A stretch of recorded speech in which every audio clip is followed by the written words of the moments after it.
అంశ ధ్యాన మహోత్సవం జాతీయ అంశ ప్రభంజన యాత్రకు జాతీయ అంశ ప్రభంజన యాత్రకు జాతీయ అంశ హైదరాబాద్ చలో హైదరాబాద్ హైదరాబాద్ చలో హైదరాబాద్ హైదరాబాద్ చలో హైదరాబాద్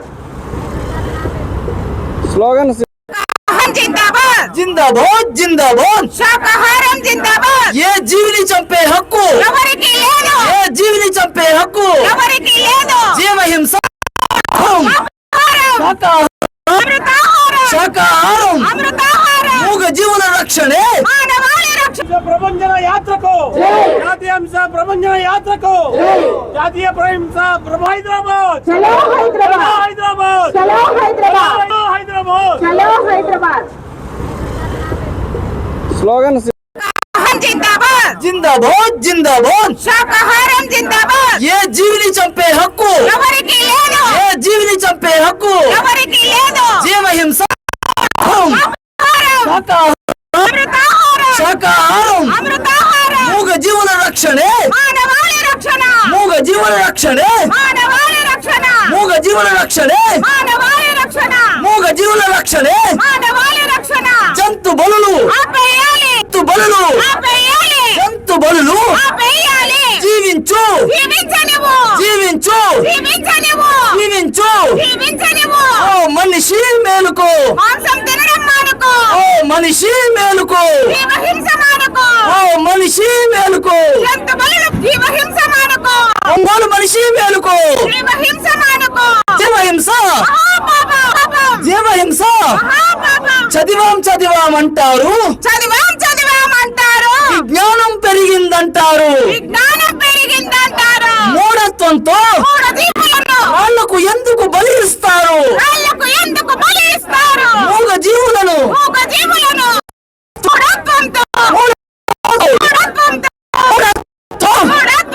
మూఢత్వంతో మూగ జీవులను వాళ్లకు ఎందుకు బలి ఇస్తారు వాళ్ళకు ఎందుకు బలి ఇస్తారు వాళ్లకు ఎందుకు బలులు ఆపేయాలి జంతు బలులు ఆపేయాలి జంతు బలులు ఆపేయాలి మూగ జీవుల రక్షణే మానవాళి రక్షణ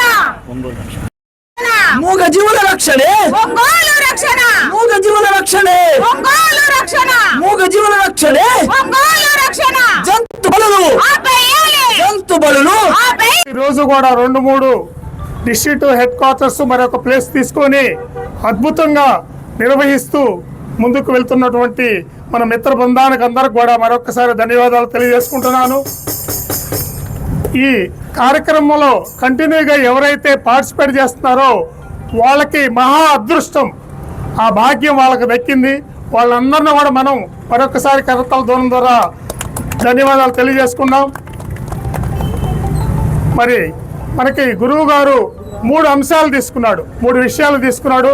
ఒకటి పిరమిడ్ జగత్తు, రెండవది శాకాహార జగత్తు, మూడవది ధ్యాన జగత్తు.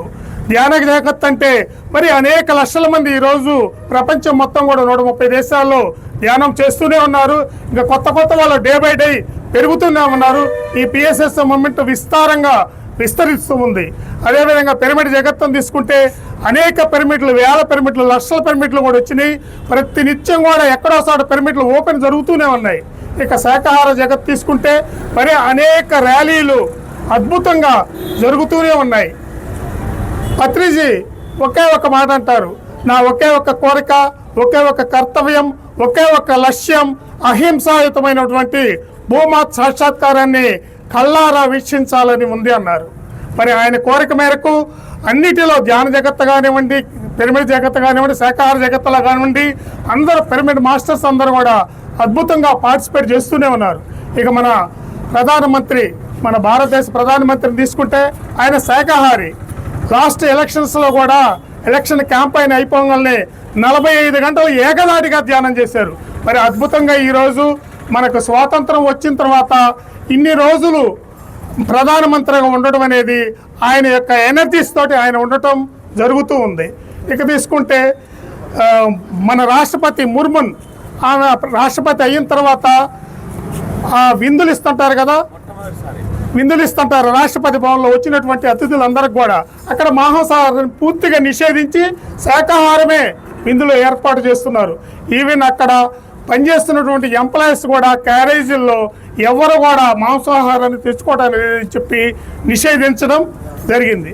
ఇక మన పర్సంటేజ్ కనుక తీసుకుంటే మన ఇండియాలో 29% శాకాహారులు ఉన్నారు. మరి కొన్ని రాష్ట్రాలు చూద్దాం. రాజస్థాన్ రాష్ట్రాన్ని తీసుకుంటే 75% శాకాహారులే రాజస్థాన్లో. తర్వాత హర్యానా తీసుకుంటే 70% శాకాహారులు ఉన్నారు. తర్వాత పంజాబ్ తీసుకుంటే 67% శాకాహారులు ఉన్నారు. ఇక గుజరాత్ తీసుకుంటే 61. ఇంకా తర్వాత మధ్యప్రదేశ్ తీసుకుంటే 50%, మరి ఉత్తరప్రదేశ్ తీసుకుంటే 47%. ఇలా చూసుకుంటూ వస్తూ ఉంటే 30% ఎక్కువ మంది శాకాహారులు నార్త్లో ఉన్నారు. ఇక మన సౌత్ తీసుకుంటే మన ఆంధ్రప్రదేశ్లో 1.7% మాత్రమే శాకాహారులు ఉన్నారు. తెలంగాణ తీసుకుంటే 1.3% శాకాహారులు ఉన్నారు. అతి తక్కువ మంది తెలంగాణలో ఉన్నారు, అతి ఎక్కువ మంది శాకాహారులు రాజస్థాన్లో ఉన్నారు. అందువల్ల ఈ రెండు రాష్ట్రాలు ఇంత విపరీతంగా మరి మాస్టర్స్ ర్యాలీలు మన ద్వారా జరిపిస్తున్నందుకు మనందరికి కూడా గర్వకారణం. ఇకపోతే ఆత్మే పరబ్రహ్మం అన్నారు, జీవుడే దేవుడు, దేహమే దేవాలయం. మరి ఆదిశంకరాచార్యులు చాలా అద్భుతంగా మనకు వివరించడం జరిగింది. మరి దేవాలయాల్లో ప్రసాదంగా ఏం పెడతారు? సాత్విక ఆహారమే పెడతారు. ఎక్కడ మాంసం ముక్కలు కానీ చికెన్ ముక్కలు కానీ ఎక్కడ కూడా ఉండవు. అలాంటి మన దేహం దేవాలయం కాబట్టి మన దేవాలయంలో కూడా సాత్విక ఆహారాన్ని తీసుకొని మనం ఈ విధంగా ప్రజలందరికీ తెలియజేస్తూ ముందుకెళ్లాల్సిందిగా మరొక్కసారి అందరికీ కోరుకుంటూ ధన్యవాదాలు. తో మనమందరము కూడా ఈ శాకాహార ర్యాలీలు చేస్తున్నామండి. మరి మన గురువు గారు ఆశయం ఇది. మరి అహింస ప్రభంజన యాత్ర ఆచార్య శ్రీనివాస్ గారి బృందము మరి దీన్ని తీసుకొని చక్కగా అన్ని ఊర్లు చేస్తూ వస్తున్నారు. వాళ్ళందరికీ మనము కృతజ్ఞతలు తెలియజేసుకున్నాము.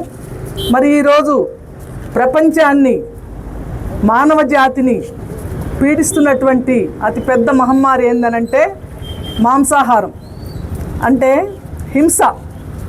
మరి ఈ హింస వల్ల ఏమవుతుందనంటే శాంతి అనేది లభించదు. అంటే మనము మన భరత భూమి పుణ్యభూమి, కర్మభూమి, ఆధ్యాత్మిక భూమి. మరి విదేశ సంస్కృతిని మనము పాశ్చాత్య పోకడలతోటి ఈ మాంసాహారాన్ని మనము ప్రతిరోజు భుజిస్తూ మరి ఎంతో హింసని ఆ పాపాన్ని మూటగట్టుకుంటూ ఉన్నాం. అంటే మన సంస్కృతి కాదు ఇది. శాకాహారంని మన మతంగా చేసుకోవాలి. మన సంస్కృతి మన ఆచారాలని మనము గౌరవిస్తూ మనము శాకాహారాన్నే తీసుకోవాలి. అంటే శాకాహారములో అన్ని పోషక విలువలు ఉన్నాయి, అన్ని విటమిన్లు ఉన్నాయి. మాంసం తింటే బలం అని చెప్పేసి, మరి కండ తింటే కండ వస్తుందని చెప్పేసి ఆ అమాయకమైనటువంటి మూగజీవులను మనము మరి సంహరిస్తూ ఉంటే ప్రకృతి మాత చూస్తూ ఊరుకుంటుందా? ఈ ప్రకృతిలో ఉన్నటువంటి ప్రతి జీవి కూడా ప్రకృతిలో భాగమే, పరమాత్మ అంశాలు అన్నీ కూడా. మరి ఆ ప్రకృతి మాత ఈ జంతువులు ఇవన్నీ కూడా మనకి సోదరులు. ఆ జంతువులని పట్టుకొని మన మానవ జాతి హింసిస్తూ ఉంటే ఆ ప్రకృతి చూస్తూ ఊరుకోదు. అందుకనే మరి సునామీలు, భూకంపాలు, ఈ ప్రకృతి వైపరీత్యాలన్నీ వస్తూ ఉన్నాయి. కాబట్టి మనం శాకాహారం యొక్క విశిష్టతని మనము గుర్తించాలి. ఇప్పుడే చెప్పారు సారు, దేహమే దేవాలయం అని. ఆ దేవాలయాన్ని మనం పరిశుద్ధంగా ఉంచుకోవాలి. జైసా అన్ వైసా మన్ అంటారు. అంటే మనం తీసుకునే ఆహారాన్ని బట్టే మన యొక్క మనసు ఏర్పడుతుంది, అంటే మన యొక్క ఆలోచన ఏర్పడుతుంది. మరి మనం సాత్వికమైన ఆహారం తీసుకుంటే మన ఆలోచనలు కూడా సాత్వికంగా ఉంటాయి. ఆ హింసను ప్రేరేపించేటటువంటి ఆ మాంసాహారము, ఆ రక్తపు కూడును మనం తీసుకున్నట్లయితే మనకు ఆ హింసను కలుగజేసేటటువంటి భావాలే వస్తాయి.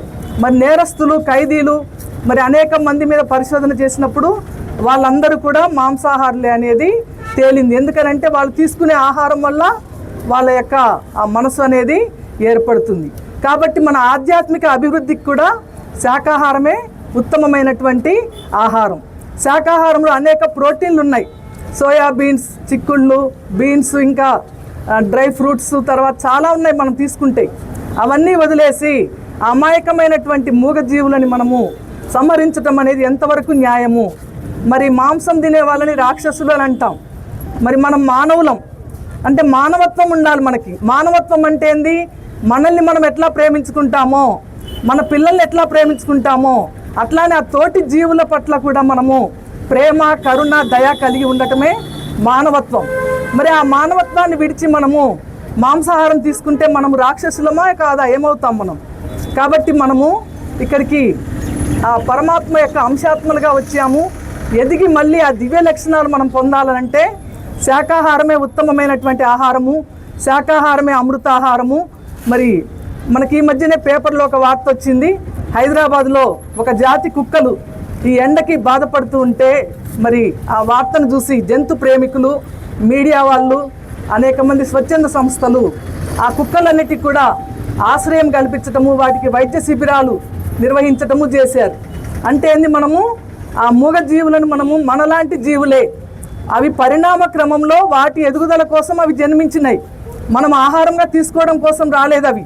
కానీ మనం మాంసం తినే వాళ్ళు ఏమంటున్నారు, మేము తినకపోతే అవన్నీ ఏమవుతాయి అని చెప్పేసి ఆ జిహ్వ చాపల్యంతో ఆ అమాయకమైనటువంటి మూగ జీవులని బలి చేస్తూ ఉన్నారు. మరి అవి మన సోదరులు, అంటే ఏంది, అవి ఎదుగుతున్నటువంటి మానవులు. కాబట్టి అవి కూడా మనలాంటివే అనేటటువంటి ఆ ప్రేమ, కరుణ, దయ మనలోకి రావాలనంటే మనమందరం కూడా ధ్యాన యోగ సాధనని చెయ్యాలి. చేసినట్లయితే ఈ మానవుడే మాధవుడు అనేటటువంటి సత్యాన్ని మనము గ్రహించగలుగుతాము. మరి అందులో భాగంగానే శాకాహారం తీసుకోండి, ఆరోగ్యంగా ఆనందంగా జీవించండి అని చెప్పేసి మనము ఈ ర్యాలీలు చేస్తూ ఉన్నాము. జై శాకాహార జగత్. జాతీయ అహింసా ధ్యాన మహాసభల్లో భాగంగా కర్నూలు నుంచి స్టార్ట్ అయినటువంటి ఈ యాత్ర ఒంగోలు 12వ రోజుకు చేరుకుంది. దీనికి నాయకత్వం వహిస్తున్నటువంటి ఆచార్య శ్రీనివాస్ గారికి ముందుగా కృతజ్ఞత తెలియజేస్తున్నాను. అదేవిధంగా ఈ స్పిరిచువల్ సొసైటీ స్థాపకుడైనటువంటి బ్రహ్మర్షి పత్రిజీ గారికి నా ప్రణామాలు తెలియజేస్తున్నాను. ఎందుకంటే పత్రిజీ గారి క్లాసులకు కూడా నేను 3 క్లాసులకు అటెండ్ అయ్యాను. ఆయన మంచి ఈ ధ్యాన బాగా చెప్తాడు. అదేవిధంగా శాకాహారము అనేది ఈరోజు చాలా ముఖ్యమైనటువంటిది. ఈరోజు ఎంత అనారోగ్యం, ఎన్ని హాస్పిటల్స్ ఉన్నా కూడా ఈరోజు ఇంత కారణమవుతున్నాం అంటే ఎక్కువగా మనం శాకాహారం కాకుండా మాంసాహారాన్ని భుజించడమే. ఈ మాంసాహారాన్ని భుజించడం వల్ల మనలో క్రూరత్వం పెరుగుతుంది, మన శరీరం కూడా దృఢత్వం అవుతుంది. కాబట్టి ప్రతి ఒక్కరూ కూడా శాకాహారాన్ని తీసుకొని ఆరోగ్యవంతులుగా ఉండాల్సిందిగా కోరుతున్నాను. Thank you. అందరికీ నమస్కారం. ఒంగోలు ప్రజలందరికీ అక్టోబర్లో 5 రోజుల పాటు హైదరాబాదు ఎగ్జిబిషన్ గ్రౌండ్లో మనం జరుపుకోబోయే అహింసా ధ్యాన మహాసభలు అనే ఒక నేషనల్ ఈవెంట్కి మరి దానికి నాందిగా మనము ఒక యాత్రను చేపట్టాము. కర్నూలులో మొదలైన ఈ యాత్ర 10 ప్రచార రథాలతో ఈరోజు 12వ రోజు ఒంగోలు పట్టణానికి చేరుకుంది. ఈ యాత్ర యొక్క ఉద్దేశము, అలాగే హైదరాబాద్లో జరగబోయే ఆ కార్యక్రమం యొక్క ఉద్దేశం ఏమిటంటే ఎవరు మాంసం తినకూడదు, ఏ జంతువు చంపబడకూడదు.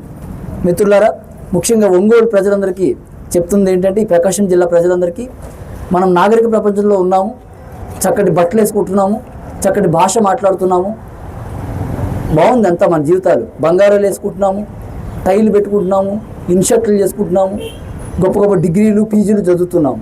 ఇన్ని చేస్తూ అన్నీ ఉన్నాయి, అల్లుడి నోట్లో శని ఉందన్నట్టుగా మన నోట్లో ఆ మాంసం అనేది దరిద్రం ఉంది. ఆ మాంసం అనేది పీడ. ఈ ఒంగోలు పట్టణానికి ఏదైనా పీడ ఉందంటే అది మాంసమే, ఆ జంతువుని చంపడం. ఒక ఊరు గొప్పతనం ఎక్కడ ఉంటుందంటే ఆ ఊరు రోడ్ల మీద, బిల్డింగ్ల మీద ఉండదు. ఆ ఊరిలో జంతువుల పట్ల ఆ మానవులు ఎలా ప్రవర్తిస్తున్నారు, ఆ పౌరులు ఎలా ప్రవర్తిస్తున్నారు అని దాని మీద ఆధారపడి ఉంటుందని మన జాతిపిత గాంధీ గారు చెప్పారు. కాబట్టి మనం ఆ జంతువులు హింసించడము, ఇప్పుడు కూడా చికెన్లు, మటన్లు తినడము ఎవరు నేర్పించాడో కానీ మరి దాన్ని మనం గొప్ప మేధావుల్లా మళ్ళీ మనం ఫాలో అవుతున్నాం. దాన్ని ఎవరు పనికిమాలిన వాళ్ళు నేర్పించారు. లేదా అప్పుడు సందర్భాన్ని తగ్గట్టుగా మనకు పంటలు లేనప్పుడు, ఏమి లేనప్పుడు అది మన జీవితాల్లో ప్రవేశించింది ఈ మానవ జాతిలో. సో ఇప్పుడు మనం కొంచెం మన బుద్ధిని వాడి, మనకి చాలా తెలివితేటలు ఉన్నాయిగా, ప్రదర్శిస్తుంటాం కదా మన తెలివితేటలు. ఆ తెలివితేటలు ఇక్కడ ప్రదర్శించాలి. వాటి పీకకు వస్తాము, అది పడే క్షోభంతా నీ జీవితంలోకి, నా జీవితంలో, అందరి జీవితాల్లోకి వస్తుంది. అందుకే ఎవరింట్లోనూ సుఖం లేదు, శాంతి లేదు. ముందు ఎవరింట్లోనే ఈ ఒంగోలులో ఎవరికైనా సుఖం ఉందా, శాంతి ఉందా? ఎవరికి లేదు. పైన పట్టారం, లోన లోటారు. అదంతా ఎక్కడి నుంచి వచ్చింది? ఆ మాంసంలోంచి వచ్చింది. కాబట్టి ఆ పీడను వదిలించుకుందాం. ఈ క్షణమే నిర్ణయం తీసుకుందాం. పిల్లలకి మాంసం పెడతాం, వాళ్ళు తిననంటారు, మనం కనిపిస్తాం. మనం గొప్ప తల్లిదండ్రులాగా ఫీల్ అవుతుంటాం. ఏ తల్లిదండ్రులు మాంసం తినకూడదు, పిల్లలకు పెట్టకూడదు, అది సరైన తల్లిదండ్రులు. లేదు మనకు తెలియకపోతే గురువుల దగ్గర నుంచి నేర్చుకోవాలి. కాబట్టి మన మహనీయులు ఎవరు మాంసం తినలేదు, ఎవరూ తినలేదు. మహనీయులు అన్న వాళ్ళు ఎవరు? అబ్దుల్ కలాం గారు ముస్లింగా పుట్టారు, మాంసం తిన్నాడు, ఆయన శాకాహారిగా జీవించాడు. కబీర్ మాంసం తిన్నాడా? వేమన మాంసం తిన్నాడా? వీరబ్రహ్మస్వామి మాంసం తిన్నాడా? లేదు. యేసుప్రభుని మనం కరుణామయుడు అంటాం. ఆయన గొర్రెపిల్లని గుండెలో కత్తుకున్నాడు, మనమేమో ఆ గొర్రెపిల్లని చంపుకు తింటాం, చర్చికి పోతాం. క్రిస్టియనా, ముస్లిమా, హిందువా ఇదంతా కాదు. మేడం చెప్పారు ఇందాక, శాకాహార మతం మనది. సో మానవ జాతి మనది. ఎవరు కూడా ఆ మాంసాన్ని, ఆ కళేబరాలని తినడము, ఆ కళేబరాలను పీక్కు తింటామా? మనిషి అని అసలు ఇది అర్థం చేసుకుందాం. సో అర్థం చేసి తక్షణమే శాకాహారులుగా మారదాం. Thank you so much. Patriji గారి దివ్య ఆశీస్సులతో మరి ఆచార్య శ్రీనివాస్ గారి సారథ్యంలో ప్రజలందరూ శాకాహారులు అవ్వాలని ఈ యొక్క ర్యాలీ నిర్వహిస్తూ ఉన్నాం. మరి మన పిల్లలు ఎలా అయితే ఫస్ట్ క్లాస్లో పాస్ అవ్వాలనుకుంటున్నామో, మరి మన రాష్ట్రం ఈరోజు మరి 1.4% మాత్రమే ఉన్నారు శాకాహారులు. మరి మనం కూడా నెంబర్ 1 రాష్ట్రంగా ఎదగాలని, అందరూ శాకాహారులు అవ్వాలని ఈ సందర్భంగా నేను అందరినీ కోరుతూ ఉన్నాను. పక్షి జాతి బట్టి పరగ హింసలు పెట్టి కుక్షిరిన్న కూడు కూరుటకు వండి తినిడేవాడు వసుధ చండాలుడు సుధాభిరామ అనురేమ అని ఎంతమంది పెద్దలు తెలియజేశారు. కాబట్టి ప్రతి ఒక్కళ్ళు కూడా శాకాహారులు అవ్వాలి. మరి మన యొక్క అన్ని మతాలు సన్నిటి ధర్మం ఏంటంటే అహింసో పరమో ధర్మ. కాబట్టి అందరూ కూడా శాకాహారులు అయ్యి ఈ యొక్క సమాజం అందరూ సుఖశాంతులు దీవించాలని మనస్ఫూర్తిగా కోరుకుంటున్నాను. శాకాహార జగత్కి, శాకాహార జగత్కి, ధ్యాన జగత్కి, పిరమిడ్ జగత్కి జై జై శాకాహార జగత్.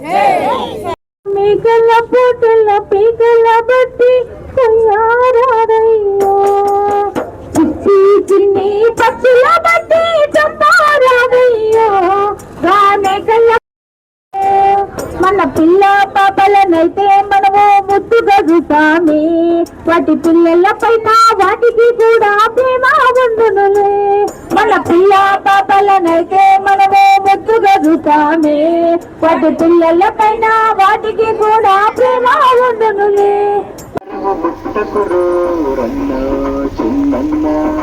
మాంసాహారము ముట్టిననాడు మానవ జాతికి ముక్తి లేదని అన్నా వినన్నా. జీవహింసలు మానాలంటూ వేద శాస్త్రములు చెబుతున్నాయి. సకల మతాల మార్గం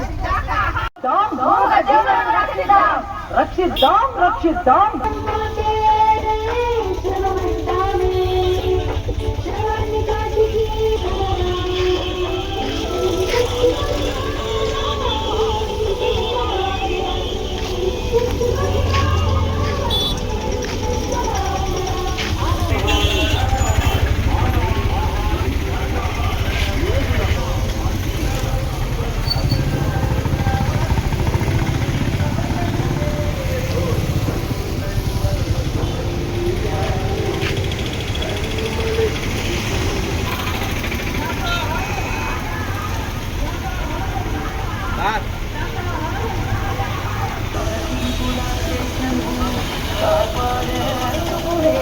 మనం